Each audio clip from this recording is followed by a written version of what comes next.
So today I got into a conversation with Mark from One Life Live It, and it was a great experience.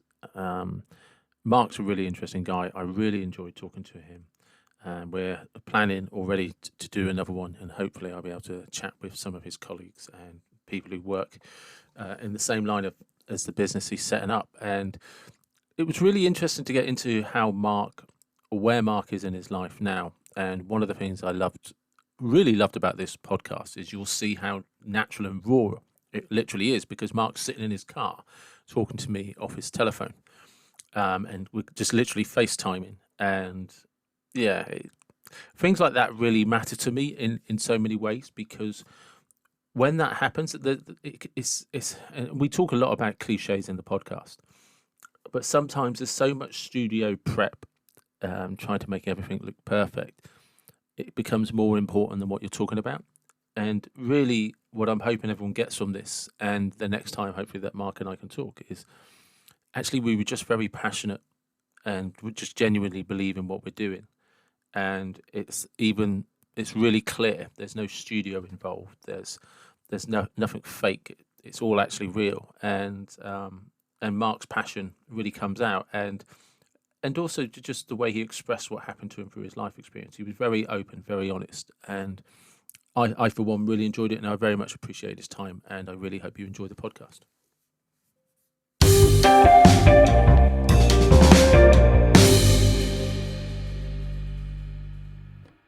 No, that's fine. That's good. That's good. Thank you for agreeing to do the podcast. I appreciate it. Oh, no, not at all. It's an absolute pleasure. And, yeah, it's interesting in how small the world is as well with Yeah, Martin. yeah, absolutely. I mean, that was both of you being in Western Australia. Are you in Perth as well? Yes, yeah, I've been here 21 years now. Oh wow, oh wow. Okay. Yeah, so it's been a while. So sorry Yeah, to put you on the speaker there. that's all right. Pleased That's to meet good. you. And you, this new way we're able to do it now that we definitely couldn't have done 21 years ago. I know, it's crazy, isn't it? Yeah, but pretty exciting as well. It's amazing. The Yeah, world becomes very small very quickly. yeah, absolutely. But like I said, yeah, thank you for agreeing to come onto the podcast. And I just wanted to, if we can, if you're okay with just getting straight into it, I'd Yeah. just love to learn a little bit more about live life and well, one life and live it. It's how did it come about? So it came about because I went through a separation earlier this year. There's a happy ending ultimately, but in that process, it was I guess it was one of those times in my life where I decided that I've got to. I was going down a slippery slope, I guess, and it was quite a dark pathway, and just kind of thinking I'm 50, and is this Yeah, it? And you just think you've got everything together finally, and you know what's going on, and then your world falls apart. Um, and it was, yeah, you kind of question, what's it all about, and is it worth it? And and obviously a lot of emotional pain. Um, and I got to a point where it was I was living in my car at the beach, and fortunately, because I run my own business and have some great people who work with me, then they were sort of picking up, the reins a bit. Um, it gave me enough time to sort of think about what I wanted to do, and I was either going to literally, maybe just do something. If I had more guts, I wouldn't be here today. Put it that way. yeah, But I just didn't. I genuinely didn't have the strength to go through something like that, and probably realistically, I knew I wouldn't. But to say that I hadn't seriously thought about it and wondered what the point of carrying on was, would be an understatement. So I just decided to just do everything different, opposite to what I've been doing, because I figured ultimately maybe I'm the problem, whether it's a relationship or how I feel about life or where I'm going and whether I achieve something or don't, then, I'm the main protagonist. So I'm going to look at just doing things differently.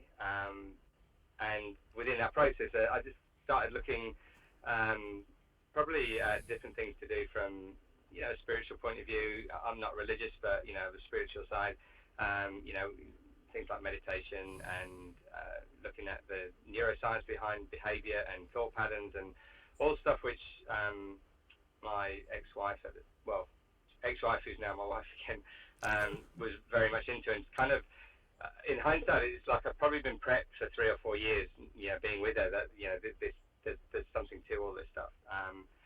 And I just wanted to feel a bit more purposeful in life. I felt I hadn't really got a purpose. I had a business. It's a small business. It's reasonably successful, but it makes me happy and gives me some free time. So that's what I need. But it's not like you're kicking any big goals. And what are you going to do for the next 20 years? We don't have kids. I can't live vicariously through them, and my dog's getting older, and I want to have a bit more purpose in life. So in that whole process, I then teamed up or sort of met at a more of an emotive level Simon, who I was doing some work with and have been working with in the renovation business, and he'd gone through something similar about 6 months before, and he introduced me to The Road Less Travelled, which is a great book, and some other things. And he said, look, I'm getting up at 5 in the morning. I go and do some exercise and I do some meditation, and really sets you up for the day, changes how your brain works. All those sort of things that really sort of stimulated us. The long story then comes down to 7-8 months later, I've really changed how I think of the world, myself, how I can operate in it, and how I can find some fulfillment. But without being cheesy, I haven't shaved my hair, I still drink coffee and red wine, and I've seen that on your I see that on your website. It's one of the things on one of the paragraphs. It's like, we still drink wine, we still drink coffee, we haven't done this. Well, I think it's everyone thinks, oh my God, you turn into a hippie, and you're rubbing crystals on your belly and things like that. And not that there's anything wrong with either of those, but it's like, no, we haven't. But we have got a very different outlook on life, and since that point, or that change, it's really feels like it set ourselves up for a much different and more fulfilling life moving forward. Which, as a result, and in that process, then it brought myself and my wife back together. Sort of tenfold, and I thought we were pretty good before we started, but for her, she wasn't getting what she needed out of the relationship, and the future and things like that. So, and she's very soulful and very mindful and very into wellness and health and sort of more that kind of way of thinking and believing. And she does a lot of neuroscience. She counsels and coaches, and it's kind of like she just got it, and I didn't get it, and now I do. So it's and we've thought, maybe this is something we can help other people with. From more of a mentoring side, we noticed when we were looking, there's not that many people to talk to about it who kind of really get it. But it's the sort of thing that is maybe not. We'll see how it goes. But maybe, and from people we've spoken to, they just want to, how did you get through it? And so, well, it's not a case of just getting through. It's a case of trying to use this pain to grow and come out the other side much better than when you went in. If you just want to get through it, then we're probably not, we probably actually can't help you, because we're going to try and get you to look at things differently. And if you're not open to that, then it's just as simple to say time will make you feel better, and don't worry about it, you'll be fine. It's a lot more than that. No, I agree. When I'm coaching people and stuff like that, and similar to what you were saying, I always try to refer people to the fact that, look, don't want to be funny, but you're the common denominator. So it doesn't matter what's going on. You're the common denominator, fella. And if you can't, I often talk with people like, look, you have to be really bloody honest with yourself. Because, it's going back many, many years. I had a similar experience to yourself. Lots of things had gone wrong. And I was sat on a platform at Earl's Court tube station, contemplating which train to step in front of. And just like, I literally was sat there. That was the reason I went there, and and it was very well thought out. One of the reasons I chose that location, because I figured it would create the most disruption. And and just while I was sitting there, while I was sat there contemplating all of that, I just suddenly was just like, I've never been able to articulate it, but there was just like, this isn't who I am. I can't do this. It's not who I am. But from that came a hell of a lot of pain and a hell of a lot of figuring out to be done. And it took years. It is, if there was a competition for emotionally self-harming, I would be up there at the front, and I would say it took a really, like, at least a decade, a book and all sorts to get through it. And continually self-checking Yeah. all the time. You know, it's like, oh right, why are you doing this? Why are you doing that? Why are you doing that? You know, Mm. you know. So yeah, Yeah, that's true. I mean, I find that. Sorry. I was just going to say. So when you mentioned about living in the car on the beach and you know the process and you nearly went through it, I was just like, damn, yeah, I really know that feeling. It's yeah, and it's what Yeah. ultimately got me into coaching. All right. Yeah. Well, it's obviously but like you've obviously found that sort of being something you're more passionate about, I assume, than what you were doing before. I think with I've a business which I feel quite passionate, well, very passionate about, and I love it. But this is something equally. It's a passion at a way sort of deeper level. It's something that you can. I feel that I'd like to develop more, but at the moment it's sort of like a passion project that hopefully will grow into a business. But at the end of the day, it's more about helping people, Yeah, but trying to just sort of pass on to people who, if they might be interested, what we did to get through it, and grow at the same time, come out the other side and have a different sort of outlook on life. And now I feel younger, more invigorated, much better at dealing with sort of stressful situations, and even in the last sort of 3 or 4 months, it's been very apparent of the way, like you say, you kind of catch yourself thinking something, and you start reprogramming how you react to that, and it's kind of cool. You yeah, look at it yeah. It and is. you find yourself doing it. Whoa, this is good stuff. Yeah, And the outcome is so much better. You go, oh my goodness, yeah, this is what you read about, or this is what people tell you about, but you're so stuck in your ways and your patterns and habits, which is so subconscious as well. It's then you start going, okay, it's not just airy fairy stuff. It's not kind of witchcraft or anything. We are sort of in the set ways, and the dogma of society kind of sends us down a path, and it's pretty hard to break out of unless you really want to. Like you say, you go through a lot of learning. yeah, I think I went through, in 6 months, I probably, did as much as in 6 months that a lot of people were doing probably 6 years, purely because I just ate, slept, and drank it, for, every day, hours upon hours of, reading and listening to online books and podcasts and courses. And okay, it's like being in the Matrix. It's like being jacked in, and then yeah, jiu-jitsu. It's like, wow, this is, and then the more you learn, the more you want to learn and understand it. And so much of it's buried in neuroscience and scientific stuff. It's not just like just kind of think good thoughts and everything will be fine. no, It's way more it's than that. very much so. I don't think people really. I wrote a coaching program called "How to Train Your Neanderthal Brain," and it just constantly bangs on about, look, the operating system is programmed for 2 million years ago. That's what you're dealing with. Yeah, Do you know what I mean? And yeah, you have to like do add-ons, plugins, updates, and all of those. And it's so it is difficult, but it's that lack of awareness. I don't think people really get, like you say, unless you completely immerse yourself in it. And unfortunately, there is lots of stereotypes, cliches, and things like that. But it's like, no, you genuinely can reprogram your mind, but you have to be aware yeah, of what you're thinking and why you're thinking that. How did it come about? And it's just different for everybody. And you have to be like really deep, really honest, and like, oh yeah, that scares me, but I'm passionate about this.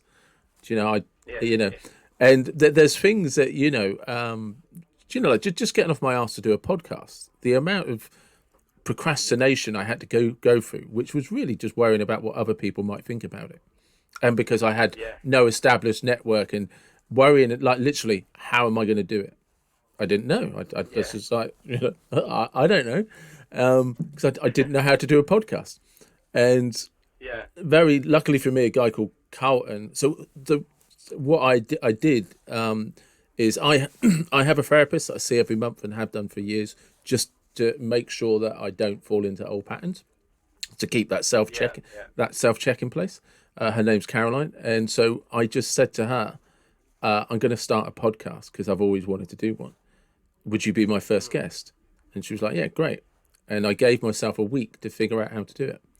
And then it was when yeah, chatting to a friend called Carlton at Brunton Media, and I was telling him what the plan was, and he says like, you can't do it like that. That's not how it works. He says, you need to download this software and you need to do this. And I had like 4 days to learn how to do it. And Carlton, my goodness. yeah.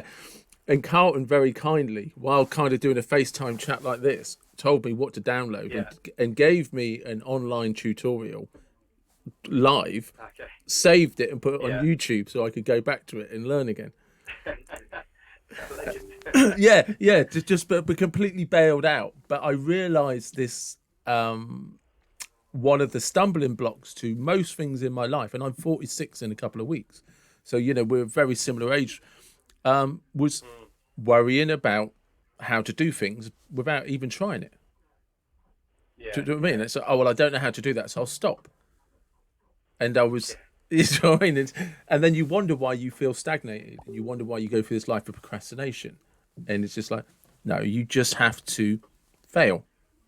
And it's funny, when we were waiting to chat, and I got it wrong this morning by ringing you at 7, even though it clearly says 7 in my diary, but clearly says on the messenger 8 o'clock. And I was just like, and it was funny because so far every single podcast, so this is I think podcast number 8, they've all had some form of technical fault, right? And I'm not trying to be like, because I'm all flipping waffly or whatever, but it's kind of like the universe is reminding me, you're a control freak. Stop. It will all just work out on its own. You don't need to constantly have all the T's crossed, all the I's dotted, because those were the things that really stress me out. If it's not perfectly planned, and it's like this podcast is teaching me things like, and the other reason for doing it is I don't like networking, but I coach. Right. And wonder why my business isn't as successful as it could be, and I still work another job, was because you don't like networking. But actually, I find it very easy to talk to people. So this is a way of forcing me to network. So it's just like, I constantly trying to practice that. Make yourself uncomfortable about things that should actually become very natural to you. Just like. Well, I think that the starting point for me was very much make yourself uncomfortable. So I'm not a morning person by default. And I never like getting up early. I work in sort of the building industry, and you tend to be up earlier than I'd like to be. But so now I get up at around 5:30, 5 to 5:30. I go straight to the beach, and we have a run down there with the dog.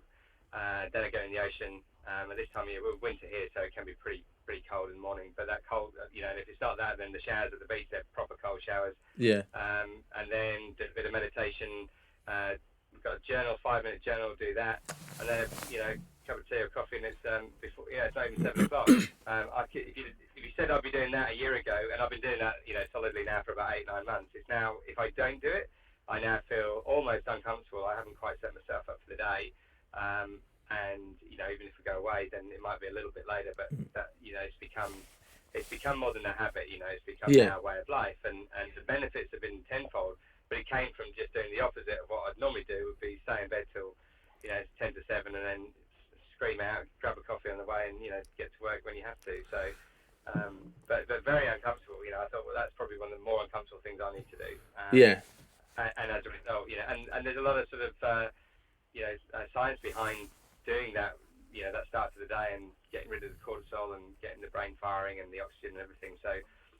That kind of encouraged me, because I kind of like you. I'm a bit of a control freak probably, but I kind of like a few facts behind it. And there's things that have come up that I've probably heard a dozen times over the last 10 or 15 years, but when it's been put in a different sort of framework, then it really resonates with me. And I go, okay, oh well. And then someone would tell me, well, I said that 10 years ago. I said, yeah, but you kind of rubbing a bit of broccoli on your knees, and But if you told me the sort of stuff behind it, then it might have resonated a bit more. But at the time, they probably didn't know the science behind it. They just kind of got it right. And it's good to understand a bit of that. Some people are happy to just go with something that's sort of a bit more esoterical. But I find a lot of people I've been talking to, and colleagues or friends and so on, we kind of want a little bit more sort of fact behind it. Definitely. And then there's a huge amount of, and I still get now that the universal we'll take care of a few things. So, but that's more a case of saying, don't worry about it. Yeah. Things will work out. You don't sit on the couch and eat potatoes all day. But if you go about and you strive forward, then things will work out. Yeah, So because it's pretty enlightening.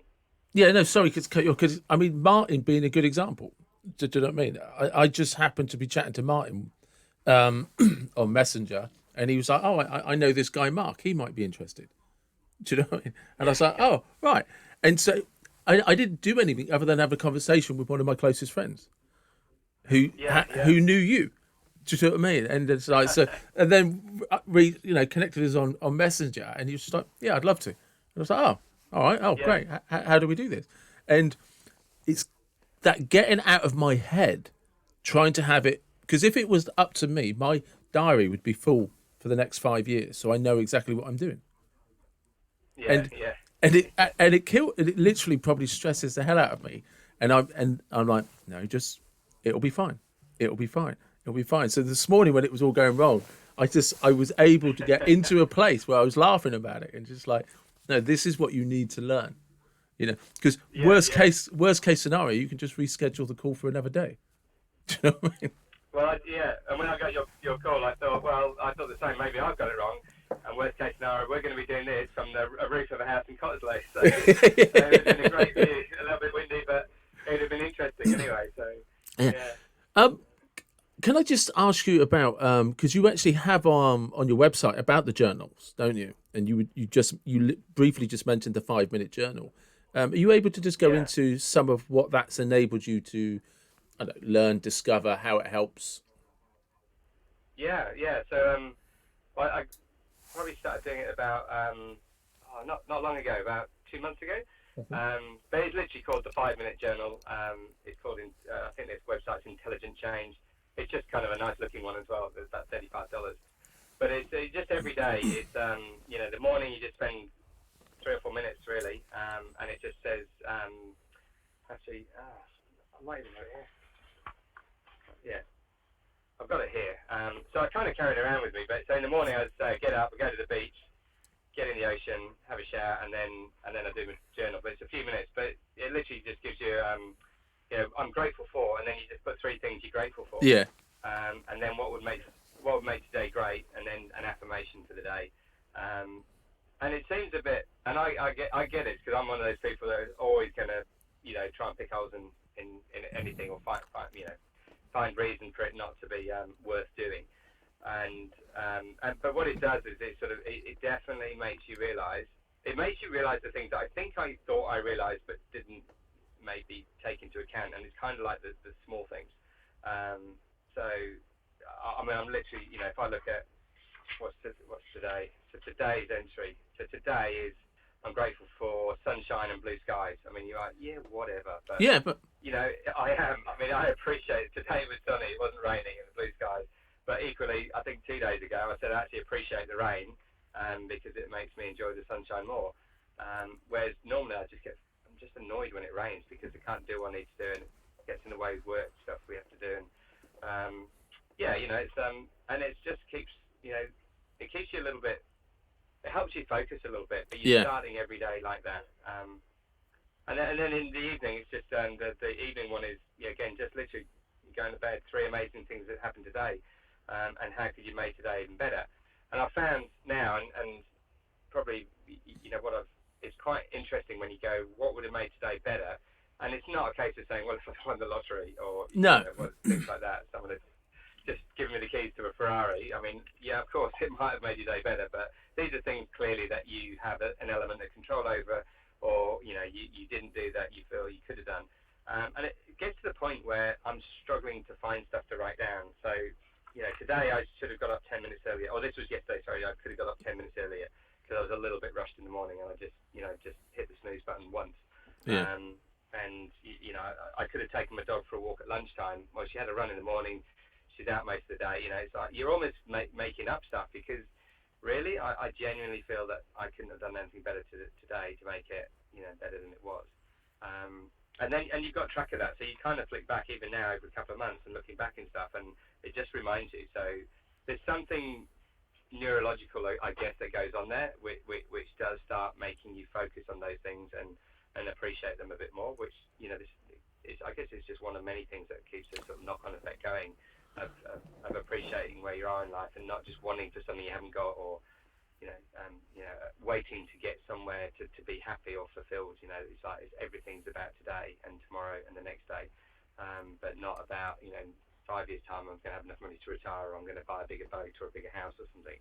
And again, it all feels a bit cliche because it feels like I've heard it, everyone says that. But I actually feel like I'm living it now. It's actually, you know what, this is great because I genuinely feel this way.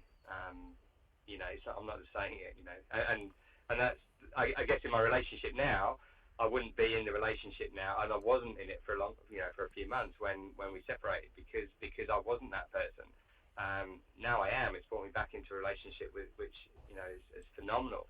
But even before that, I was just feeling from an immense amount of pain that actually I could tackle anything, and I felt better, stronger, more invigorated than I had done in the last 10 years, which seems insane because it felt like I was starting my life over again, but with a whole set of different lenses.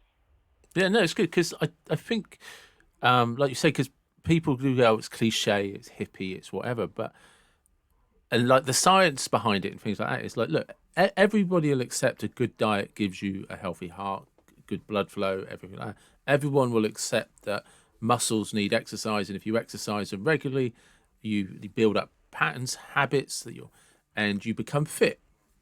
Well, it's just the same for the brain. You journal every day, and you start training your brain neurologically to be aware of things that are good in your life. And you're bringing it constantly to your attention that, actually, I have an okay life. My life is good. Yeah. But you start realizing actually it's probably pretty darn good, Yeah. It's like, wow, that's better than, I thought. But you appreciate the stuff that you do have, not the stuff that you don't have. But if I say... Go on. Sorry, go on. Sorry, I was just going to say, if you wanted somebody to, like, who's never gone jogging before, running before, to get them up to 10 miles, 15 miles, or 25 miles, they would accept it will take 18 months, 2 years to run a marathon. Right? But you apply the same, well, just try journaling for 18 months. Well, that's a waste of time. Yeah. You've got to train it. You've got to train it, and then you've got to respect it and actually invest in it. And people that have been lifelong miserable won't give up 6 months of their 5 minutes a day, 6 months of their life to try something different, which actually, as you're saying yourself, is, do you know what? I don't care how it works. It bloody works.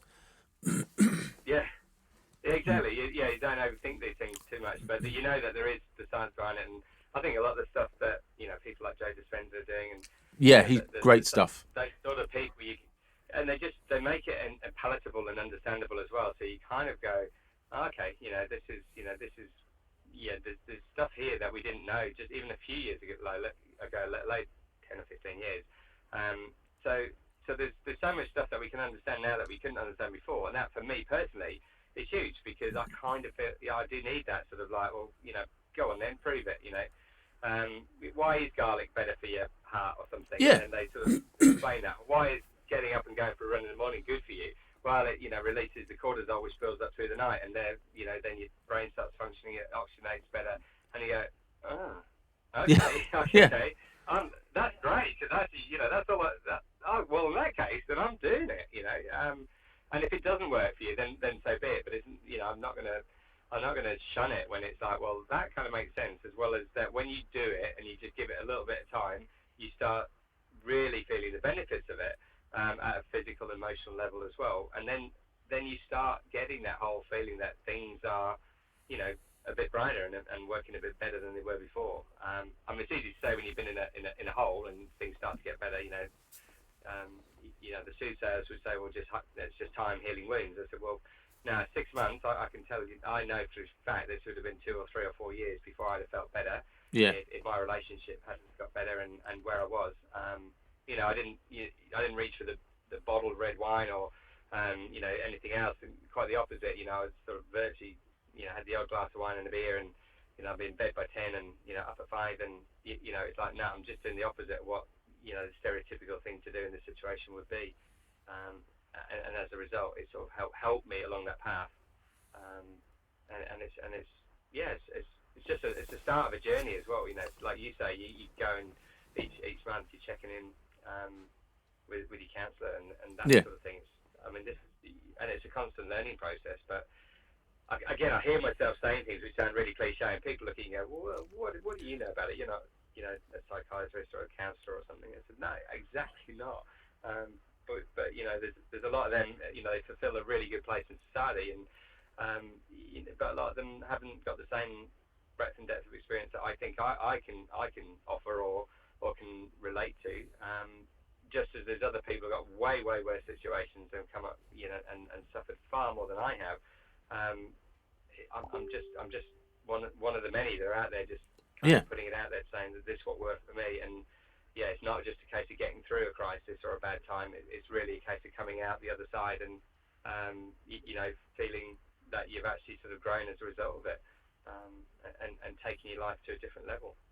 No, absolutely. I mean, because could you? Because that's the thing is, like, lots of people are like, well, what are your qualifications? And I have minimal qualifications, but what I have is a lifetime of fucking up and eventually sorting it out. And this is actually it was like literally, oh no, you can just do it like this. It's that simple, but you have to be very honest. From my perspective, you have to be very honest about how you got into those messes. And with me, it was because I was there was this internal dickhead that just I let have control of my life too much, and was always happy to get in there and screw it up. And but it was learning how that developed and how did I nurture that actual side of me. And it's like, and why? So there was all these, okay, you need to pull back on that, and you need to. A lot of it was actually just no. You need to promote within yourself the things you enjoy doing, and stop worrying about what people think. Because actually, as it turned out, nobody gave a shit but me. So, because you do on your organisation, it does the warrior program, buddy program, and there's the key pillars of growth. That is right, isn't it? I have read that right. Yeah. Yes, that's right. Yeah. So what is? I try and do some research before I speak to people. Do you know what I mean? Just to make sure. But so what is for people that would be interested in reaching out to you guys? Because I think it's what's really important is that you guys can actually speak from experience. So somebody who is going through a really rough shit time will actually be able to speak to somebody who, no, I know how that feels. I know where it's going. Yeah, sorry, I've lost you. I'll get you back in a minute. Yeah, that's right. The video's dropped out a couple of times. Don't worry about it. Okay, cool. I mean, the way we looked at it kind of came about, as I say, it was sort of obviously from our own experience, and then actually saying, well, maybe for me, maybe you need to speak to someone and have a great sort of counsellor coach that myself and several of our friends use, and she's fantastic. But it was sort of like kind of feeling like you just need something a little bit more relatable, and I guess for me a big thing within that was not feeling that I didn't actually have a purpose. And I got a few friends who got kids, and they said, literally they've sort of said, well, probably my purpose in life is to be a good father. And you go, well, that's kind of awesome, but it feels like it's an excuse for not having a purpose anywhere else. And are you okay with that, or did you miss something along the way, or is that something that you feel regretful about? Because it feels that way. I don't have children, and it meant that I couldn't even use that as, well, my purpose is to be a good dad. It's like I can't just be the good owner of a dog, and that doesn't really work. I need a bit more than that, and but then it's really easy to say, well, find your purpose, and then getting out of bed will be easy every day. So, well, how do you find your purpose, and what is it about, and what does it mean, and how does it look?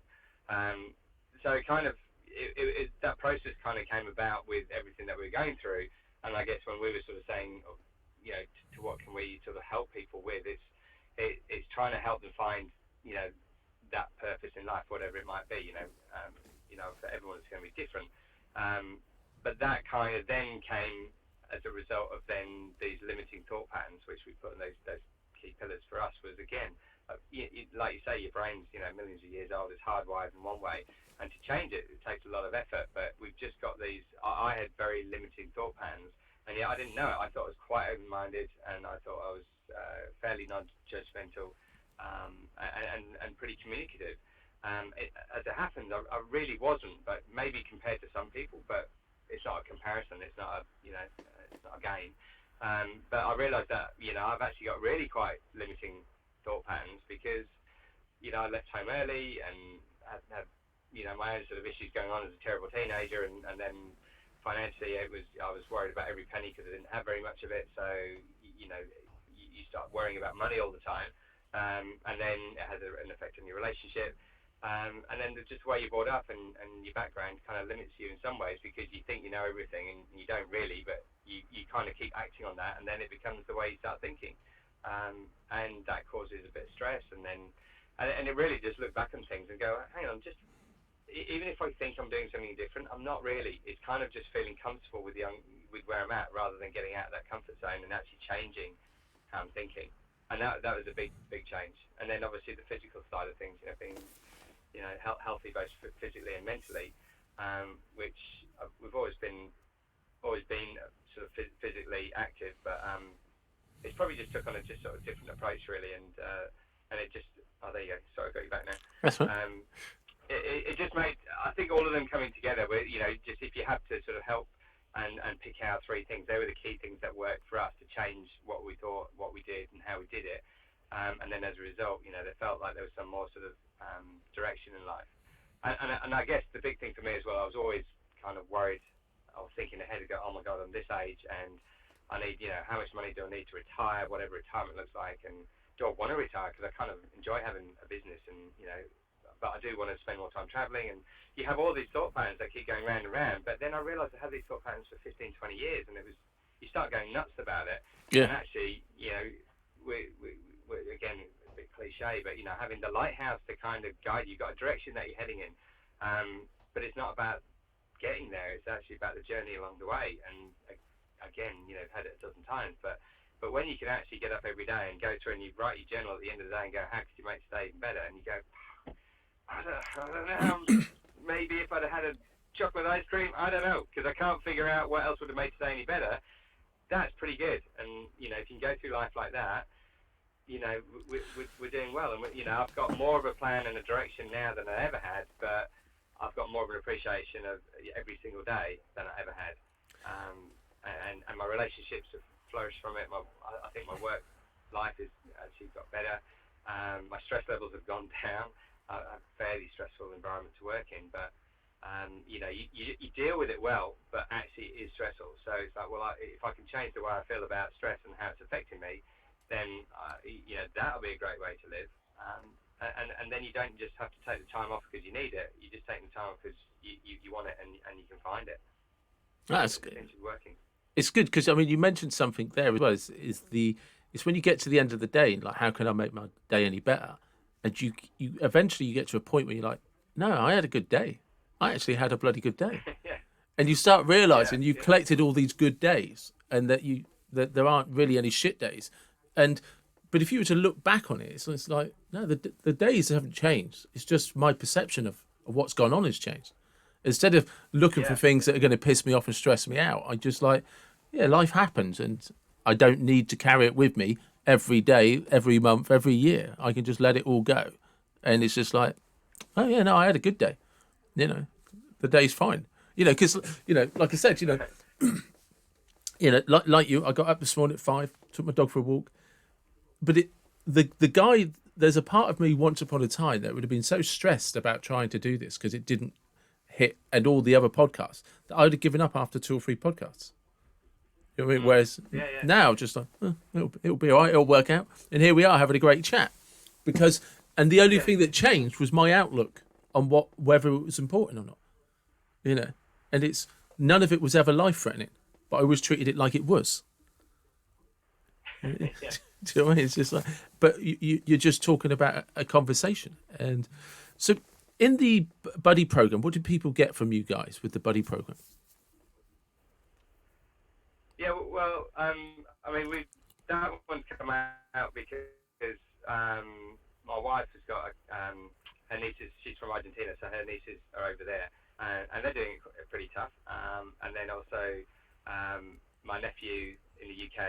he's sort of having that sort of transition between school and going to uni and that, and he was, he's having I was just I guess finding a bit rough in a few places, and they independently they kind of reached out to us and just said, can we have a chat, and then it sort of just transpired that really there's, I think with the maybe teenagers, we kind of fell sort of that 15 to 18-year-old bracket, but it's not age dependent, but there's kind of, I guess, kids is the wrong word, but they're going through a lot of changes and not quite sure where they fit in life and so on, and and there's a lot of pressures on to perform at school and then uni, and then the next thing, which is the societal pressure that we sort of live under, and a few other people sort of wanted just to talk to us, so we're kind of saying, what, it's funny because when I was your age, I was doing exactly what you were doing, and then it makes it quite difficult to say, no, don't do that, go to uni, do this, tick the boxes, because well,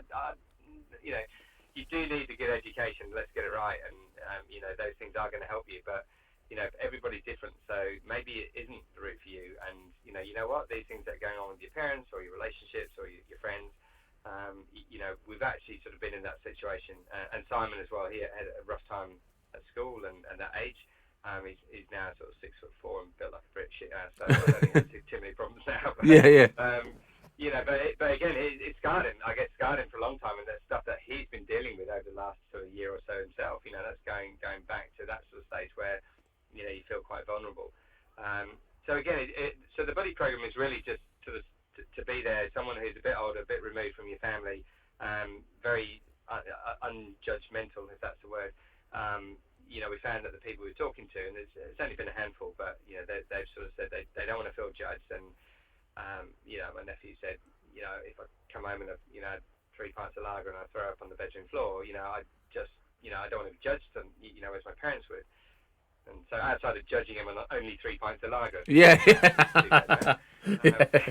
Go on, sort yourself out. Yeah. But yeah, of course, as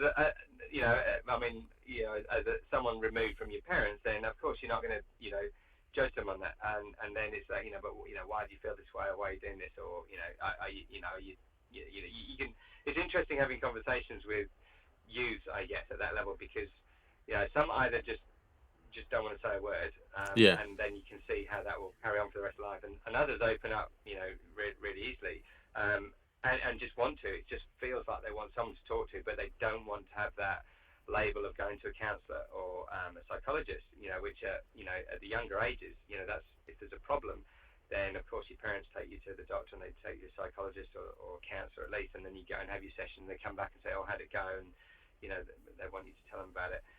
So it doesn't mean that they shouldn't be doing that as well, and of course there's some people that are going to definitely need that sort of level of intervention, but we just felt that it was something that we could offer as a, and locally, we will take them down the beach for a walk, and talk to them, sort of man to man, man to woman, whatever. Yeah. And actually just try and understand them at that age, because it feels very relevant that we've just recently, at 50 and Simon's mid-40s, and like yourself, you sort of recently dealt with and been through a lot of things going back to our childhood. So it's very clear in our minds what we went back through, 25, 30 years ago. And so having those conversations with kind of the youth of today, if you like, at that stage, it feels like we can relate still. I can really, relate back to that. And the things that carried, or I carried through, that whole baggage that I've carried through, a lot of it does go back to that sort of stage of life. Probably from 10 to 15, there's a lot of things that I've had to unravel. And much of it's all about sort of looking forward to the future and being positive about the future and every day going forward. There are things that you do or may need to deal with in the past. And you think if you can get them at that stage and help them at that stage, then what an awesome life! Or it's like giving them a head start. It's like if your parents give you a 50 grand deposit on a house, or buy your first car, or pay for your uni debt. It's a great head start. It doesn't guarantee a future, but it's a great head start. So to be that emotionally aware and be able to talk about things and deal with issues that they're having there and then it just feels like it'll really help set them up with a level of skills and tools going forward in life. Yeah, because it doesn't get that compounded effect, does it? One of the oldest cliches in the world is youth is wasted on the young. Do you know what I mean? It's just, but it's like you say, you realise now at our age that some of these thought patterns that we have that kind of almost became indoctrinated into the program were compounded between those ages of like 10 and 15. Whereas if you just had somebody to talk to, say, no, it's because of this, or oh, no, you don't need to worry about that, or well, let's delve into that. Why are you feeling that way? Why are you feeling insecure? Why are you feeling that people are giving you too much attention, or why are you uncomfortable with the attention? And why did you make that decision? Is you get to explore it in a safe, like, and I hate using words like safe environment, but you get to explore it without judgment and stuff like that. Instead of Yeah. you start kind of default into that habit normally to detract from something that you don't want to be noticed about yourself, and it just compounds and compounds and compounds into adulthood, and it Yeah. just doesn't become healthy, and before you know it, you're 30 years old making the same decisions for something you reacted to when you were 9, 10 years old because of something your uncle or Yeah. your aunt might have said to you that you didn't Yeah. know how to handle.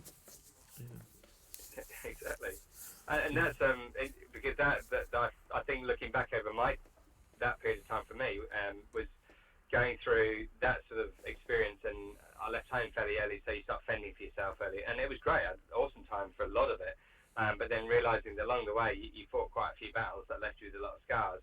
And then when you get married or you get into a long-term relationship, that it's just sort of mildly accepted that this is what guys do and this is what girls do. So if you can sort of forge 70%, and hang in there, then you're doing pretty well. And then this is the way people argue. It's like acceptable that we argue this way, and of course these things you're going to disagree. But they just, it's sort of like now looking back on it, go, well, God, no wonder those sort of relationships went by the wayside, or oh my God, I was a bit of a dick then, and Yeah, I didn't realise, but no wonder she felt that way or said those things. And so you say you take that through all through your life, but if you're lucky enough, you have a good social circle and you can hold a job down and stuff like that. That's great, but it feels like you're just finding a way to get through. And then as you get older, these things just stick there, and we get less and less open to changing things because I'm not the scientist behind it, but I know that Dispender's sort of explanation of these things is you just get hardwired that way. It elicits a feeling, it creates whether it's endorphins or dopamine or whatever in the body, and it might not be comfortable, but you're used to it, and it's almost like you get this little rush from it, and it's familiar, so you keep doing it, even though you kind of want to do something different. But as soon as you do something different, it feels very uncomfortable, so we immediately default back to something that feels comfortable, even if we know it's not good for us. yeah. So But it's, weirdly, we are comfortable with it because it's what we're used to. yeah. Well, it is. I mean, I was talking to someone recently, and well, she's the girl that taught me to freedive, and I'm not in any way an amazing freediver, but I just enjoy it. And the one thing that was interesting is that some really good freedivers they can hold their breath for 7 or 8 minutes, and that's not excessive, but 6 or 7 minutes is very common for a decent freediver. And some of them will, get to 2.5 minutes and then get this real urge to breathe and this real discomfort, but then they can keep going for another, sort of 4 minutes. That sort of, 4 or 5 minutes. It's incredible, but it's really uncomfortable. And then there's some that will get to 5 plus minutes before they get there, and then they've only got like a minute and a half, 2 minutes of the uncomfortable feeling. And the whole premise of it is just getting used to being uncomfortable, because it doesn't matter how good you are. The world's best will still get that feeling of discomfort, have to push and work with it for an extended period of time, and the people who are good at it are the ones that can keep going with that. So you just get used to it. It's a good life lesson. It's like if you're okay with being uncomfortable, then you can flourish in many different situations, because you go, wow, this is uncomfortable, but this is what I like, and these are the rush I get from it and the excitement, and you might translate nervousness into positivity or excitement, or either you're experiencing something new. So that's awesome, as opposed to sort of carrying away from it because it feels uncomfortable and it's a feeling that you're not used to. You'd be better if you sat on the couch and eat potato chips. There's a level of comfort there, even though it's not good for you. But people do it. Absolutely. And being conscious of the time, we've actually been full on that for like 45 minutes, and it's 9 o'clock my time, and I know that you have somewhere to go tonight shortly. So That's probably a good place to end. So thank you very much. Sure. That's really appreciated. Thank you. Genuinely enjoyed this, and I'd love an opportunity to get into more of this again another time with you, if that's good. Well, likewise, yeah, it'd be great to do the same. And with communication, we'll tee up and do another one, and maybe have some other subject matter to talk about as well. But if I ever get to the UK, we'll come over and do one. We'll do a live one.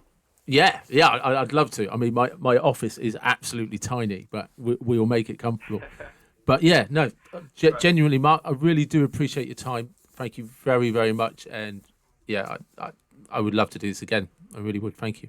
And shout out to Martin for connecting us. Much appreciated. We'll Cool. buy him a beer. Yeah. You're closer than me, so you can get the first round in for him. That's right. Yeah. Cool. Thanks very much. Take it easy. Take care. Have a good evening. Cheers, fella. Thank you. Ta-da. Bye. Bye. So there it is. There was my podcast with Mark. I hope you enjoyed it as much as I enjoyed talking to him. And I'll let you know when it's uploaded, when we're doing the next one. And so keep focused on the social media. Like, share, enjoy, comment. It's always welcome, always appreciated. Thank you very much.